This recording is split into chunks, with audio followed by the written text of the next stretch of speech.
રાજનાથસિંહ જમ્મુ કાશ્મીર પહોંચ્યા છે અને સંબોધન કરી રહ્યા છે। થોડીવારમાં ઓપરેશન સિંદૂર બાદ પહેલી વખત રાજનાથસિંહ જમ્મू काश्मीर की मुलाकाते। आतंकवादियों के द्वारा मारे गए हैं उनकी भी स्मृति को मैं नमन करता हूं। मैं हमारे घायल सैनिकों के साहस को भी नमन करता हूं और ईश्वर से यह प्रार्थना करता हूं कि वह जल्द से जल्द स्वस्थ हो जाएं। मेरे दोस्तों, इन विषम परिस्थिति में आप सबके बीच आज आकर मैं स्वयं को बहुत ही गौरवान्वित महसूस कर रहा हूं। हमारे प्रधानमंत्री माननीय नरेंद्र मोदी जी के कुशल नेतृत्व और मार्गदर्शन में ऑपरेशन सिंदूर के दौरान आपने जो कुछ भी किया है उस पर पूरे देश को गर्व की अनुभूति हो रही है। मैं अभी भले ही आपका रक्षा मंत्री हूं, लेकिन उससे पहले तो मैं भारत का एक नागरिक हूं। रक्षा मंत्री के साथ साथ मैं आज भारत के नागरिक के रूप में भी आप सबके प्रति आभार व्यक्त करने के लिए यहां मौजूद हूं। पहलगाम हमले के बाद हमारे जम्मू कश्मीर की जनता ने पूरी एकजुटता के साथ और पाकिस्तान और साथ ही साथ आतंकवादियों के प्रति जिस प्रकार से अपने गुस्से का इजहार किया है, मैं जम्मू कश्मीर की जनता का भी अभिनंदन करता हूं। मेरे साथियों, आपकी उस ऊर्जा को महसूस करने आया हूं जिसने दुश्मनों को नष्ट नाबूद कर दिया है। आपने जिस तरीके से सीमा के उस पार पाकिस्तान की चौकियों और बंकरों को आपने ध्वस्त किया, दुश्मन मैं समझता हूं उसे कभी भूल नहीं सकता। आपने देखा होगा कि आमतौर पर लोग जोश में होश खो देते हैं, लेकिन आपने जोश भी रखा, होश भी रखा और सूझबूझ के साथ दुश्मनों के ठिकानों को आपने बर्बाद किया है। आज मैं यहां रक्षा मंत्री के साथ साथ एक मैसेंजर के रूप में भी आप सबके सामने मौजूद हूं। पूरे देश की शुभकामनाएं, उनकी प्रार्थनाएं और उनकी कृतज्ञता को लेकर आप सबके बीच यहां मैं मौजूद हूं। एक तरह से आप समझिए कि मैं एक डाकिया बनकर आपके बीच आया हूं और देशवासियों का संदेश लाया हूं। संदेश यह है कि हमें हमारी सेनाओं पर गर्व है। साथियों, ऑपरेशन सिंदूर सिर्फ एक ऑपरेशन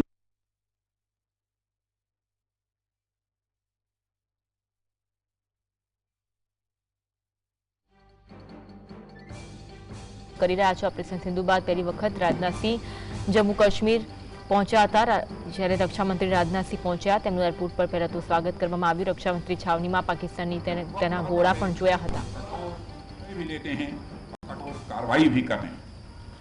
यह ऑपरेशन उस एक एक जवान की आंखों में देखा गया सपना था कि हर आतंकी ठिकाना, चाहे वह घाटियों में छुपा हो या बंकरों में दबा हो, हम वहां पहुंचेंगे और दुश्मन की छाती चीर कर हम उन आतंकी ठिकानों को खत्म करके ही हम वापस लौटेंगे।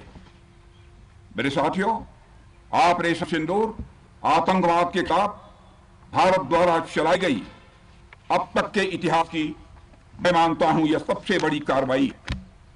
35-40 वर्षों से भारत सरहद पार से चलाए जा रही आतंकवाद का सामना कर रहा है। आज भारत ने पूरी दुनिया को यह साफ कर दिया है, यह स्पष्ट कर दिया है कि आतंकवाद के खिलाफ हम किसी भी हद तक जा सकते हैं। साथियों, आतंकवादियों ने पहलगाम में आतंकवादी घटना को अंजाम देकर भारत के बस्तर पर चोट पहुंचाने की कोशिश की है। भारत की सामाजिक एकता को तोड़ने का भी प्रयास किया गया। उन्होंने भारत के माथे पर वार किया, हमने उनकी छाती पर वार किया है और छाती पर घाव किया है। पाकिस्तान के जख्मों का इलाज इसी बात में है कि वह भारत विरोधी और आतंकवादी संगठनों को पनाह देना बंद करे और अपनी जमीन का इस्तेमाल भारत के खिलाफ किसी भी सूरत में ना होने दे। साथियों, आपको याद होगा कि लगभग 21 साल पहले स्वर्गीय अटल बिहारी वाजपेयी जी के सामने इसी पाकिस्तान ने इस्लामाबाद में डिक्लेरेशन किया था कि अब उनकी धरती से आतंकवाद नहीं किया जाएगा। मगर पाकिस्तान ने भारत को धोखा दिया, पाकिस्तान ने भारत को छला है और आज भी वह धोखा दे रहा है। इसका खामियाजा अब उसको भारी कीमत करके भुगतना पड़ा है और यह कीमत, यदि आतंकवादी वारदातें चलती रही तो लगातार यह बढ़ने ही वाली है। हमारे प्रधानमंत्री श्री नरेंद्र मोदी जी ने दो टूक शब्दों में आतंकवाद के खिलाफ भारत की नीति को रीडिफाइन कर दिया है, इसे परिभाषित कर दिया है, जो यह कहती है कि हिंदुस्तान की सरजमी पर किया गया कोई भी आतंकी हमला एक एक्ट ऑफ वार माना जाएगा। दोनों देशों में जो अंडरस्टैंडिंग बनी है फिलहाल वह इसी बात को लेकर है कि सरहद पार से कोई बेजा हरकत अब नहीं की जाएगी। अगर की गई तो बात निकलेगी तो बहुत दूर तक जाएगी। साथ ही हमारे प्रधानमंत्री ने यह भी साफ कर दिया है, आतंक और बातचीत कदापि एक साथ नहीं चलेंगे और अगर बात होगी तो आतंकवाद पर होगी और पाक ऑक्युपाइड कश्मीर पर ही होगी। साथियों, ऑपरेशन सिंदूर की कामयाबी ने पाकिस्तान में छिपे आतंकी संगठनों और उनके आकाओं को भी यह साफ बता दिया है कि वे कहीं भी अपने आप को महफूज और सुरक्षित न समझें। अब वे हमारे बहादुर भारतीय सेनाओं के निशाने पर हैं। दुनिया जानती है हमारी सेनाओं का निशाना अचूक है और जब वो निशाना लगाते हैं तो गिनती करने का काम वह दुश्मनों पर छोड़ देते हैं। साथियों, आज आतंकवाद के खिलाफ भारत की प्रतिज्ञा कितनी कठोर है इसका पता इसी बात से चलता है कि हमने उनके न्यूक्लियर ब्लैकमेल की भी परवाह नहीं की है। पूरी दुनिया ने देखा है कि कैसे गैर जिम्मेदाराना तरीके से पाकिस्तान द्वारा भारत को अनेक बार एटमी धमकियां दी गई हैं। आज श्रीनगर की धरती से मैं पूरी दुनिया के सामने यह सवाल उठाना चाहता हूं कि क्या ऐसे गैर जिम्मेदार और रोग नेशन के हाथों में परमाणु हथियार सुरक्षित हैं? मैं दुनिया के सामने यह सवाल खड़ा करना चाहता हूं। मैं मानता हूं कि पाकिस्तान के एटमी हथियारों को IAEA international atomic energy agency की निगरानी में लिया जाना चाहिए। मैं यह कहना चाहूंगा और साफ तौर पर कहना चाहूंगा।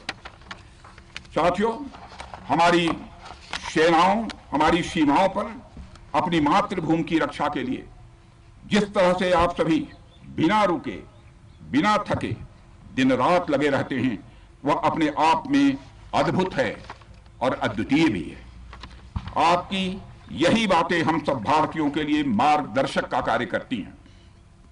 यही कारण है कि मैं हमेशा आपसे मिलने के लिए उत्साहित रहता हूं ताकि आपके अंदर की ऊर्जा से हम सब भी कुछ प्रेरणा ले सकें। साथियों, आतंकियों ने पहलगाम में धर्म पूछकर हमारे निर्दोष लोगों को मारा। उसके बाद आपने जो जवाब दिया उसे पूरी दुनिया ने देखा है। उन्होंने यह नहीं सोचा कि आम नागरिकों ने उनका क्या बिगाड़ा है, उन्होंने ऐसा क्या किया है कि उन्हें मार दिया जाए। पर मैं यह कहना चाहूंगा, आतंकियों ने भारतीयों को धर्म पूछकर देखकर मारा, धर्म पूछकर मारा, तो हमने आतंकियों को उनका कर्म देखकर मारा है। उन्होंने धर्म देखकर बेगुनाहों की जान ली, यह पाकिस्तान का कर्म था। हमने कर्म देखकर उनका खात्मा किया, यह हमारा भारतीय धर्म है। एक रक्षा मंत्री के रूप में मुझे आप सबको बेहद नजदीक से वर्षों से जानने का और समझने का अवसर मिला है।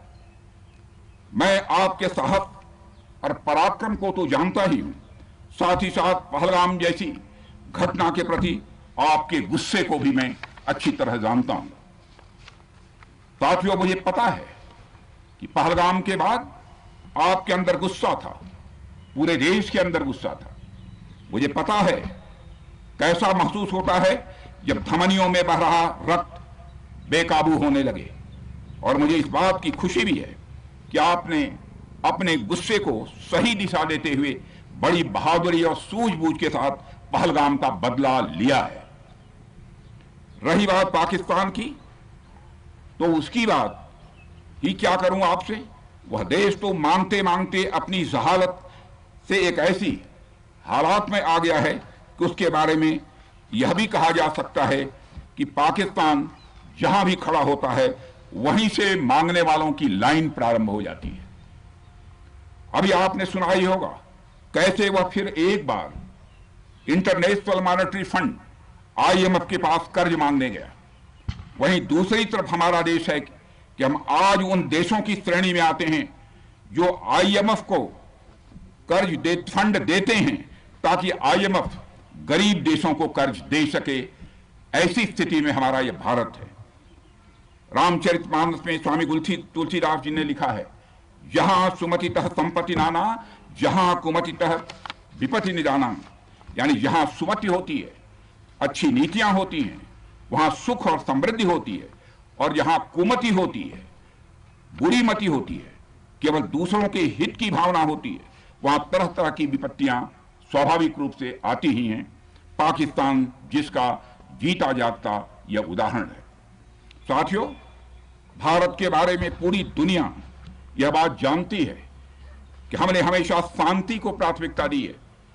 हम आमतौर पर युद्ध के समर्थक कभी नहीं रहे, लेकिन स्थितियां जब इतनी विकट हो जाएं, जब देश की संप्रभुता पर आक्रमण होने लगे, तो जवाब देना यह आवश्यक हो जाता है। राष्ट्र कवि रामधारी सिंह दिनकर जी की पंक्तियां आपके सामने रखना चाहूंगा। रुग्ण होना चाहता कोई नहीं, रुग्ण होना चाहता कोई नहीं, रोग लेकिन आ गया जब पास हो तिक्त औषधि, कड़वी औषधि। तिक्त औषधि के सिवा उपचार क्या, शमित होगा वह नहीं मिष्ठान्न से। यानी कोई बीमारी अगर लग जाए वह मिठाई से दूर नहीं होती है, उसके लिए कड़वी दवा ही काम करती है। इसलिए आतंकवाद जैसे रोग के लिए भी ऑपरेशन सिंदूर जैसी दवा की बड़ी जरूरत हो गई थी। साथियों, पूरे देश में हमारी सेनाओं को और हमारे सैनिकों को एक सम्मान की दृष्टि से देखा जाता है। एक सशक्त राष्ट्र वही होता है जो अपनी सेनाओं को सम्मान के साथ साथ आधुनिक हथियार और साजो सामान भी दे जिसकी उसे जरूरत है। मुझे गर्व है कि आज प्रधानमंत्री जी के नेतृत्व में सरकार हमारी सेनाओं के लिए यह सब सारा काम कर रही है। हमने यह सुनिश्चित किया है कि हमारी सेनाएं हर परिस्थिति के लिए तैयार रहें। और मैं यहां पर army chief general Upendra Dwivedi ji को भी बधाई देना चाहता हूं, क्योंकि बार बार मेरी चर्चा होती रही है और बार बार मैं यह पूछता हूं कि जो भी आवश्यकताएं हैं उन आवश्यकताओं को पूरा करने के लिए हम पूरी तरह से तैयार हैं। और इसलिए इसके लिए हम वर्ल्ड क्लास बेहतरीन गुणवत्ता वाले साजो सामान अपनी सेनाओं को देने की कोशिश कर रहे हैं। आज आधुनिक राइफल्स, मिसाइल डिफेंस शील्ड और ड्रोन्स जैसी नई पीढ़ी के कई इक्विपमेंट को तेजी से भारत में ही बनाया जा रहा है। साथियों, इसके अलावा सीमावर्ती इलाकों में हमने जो काम किया है वो आप सब देख रहे होंगे। आज एलएसी और यलोसी पर भी कनेक्टिविटी है, वैसी पहले शायद कभी नहीं थी। हमने हर स्तर पर यह दिखाया है कि हमारी सरकार केवल युद्ध भूमि पर ही नहीं बल्कि व्यक्तिगत रूप से और पारिवारिक रूप के साथ अपने सेना के जवानों के साथ खड़ी है। साथियों, अंत में एक बार फिर आप सभी को आपके शौर्य और पराक्रम के लिए हृदय से हार्दिक बधाई देता हूं। मैं आपको यह आश्वासन देता हूं कि हमारे प्रधानमंत्री जी के नेतृत्व में देश की सरकार और देश की जनता हर कदम पर, हर स्थिति में आपके साथ कंधे से कंधा मिलाकर खड़ी है। मुझे पूरा विश्वास है कि आपके सहयोग से हम इस पूरे क्षेत्र में आतंकवाद का समूल नाश करेंगे, ताकि कल को कोई भारत की संप्रभुता के खिलाफ आंख उठाने की हिमाकत न कर सके। इसी आशा और विश्वास के साथ आप सबके शौर्य और पराक्रम की सराहना करते हुए और आप सभी को अपनी हार्दिक शुभकामनाएं देते हुए अपना निवेदन समाप्त करता हूं। बोलिए जय हिंद, जय हिंद। यहाँ का घोष वाक्य क्या है? રાજનાથસિંહે તેઓ સૈનિકોને મળ્યા હતા। રાજનાથસિંહે કહ્યું કે પાકિસ્તાન યાદ રાખશે કે તમે તેની ચોકીઓ અને આતંકવાદી ઠેકાણોનો નાશ કેવી રીતે કર્યો। સમગ્ર રાષ્ટ્રની શુભેચ્છાઓ, પ્રાર્થનાઓ અને કૃતજ્ઞતા તમારી સાથે હોવાનું પણ તેમના દ્વારા કહેવામાં આવ્યું। તેમણે કહ્યું, એક રીતે હું તેમના પોસ્ટમેન બનીને આવ્યો છું। ભારતે બતાવ્યું છે કે અમે ફક્ત બચાવ જ નથી કરતા, પણ સમય આવે ત્યારે કડક પગલાં પણ લઈએ છીએ। રાજનાથસિંહે કહ્યું કે હું બહાદુર સૈનિકોને સલામ કરું છું, જેમણે પોતાના જીવનું બલિદાન આપ્યું છે।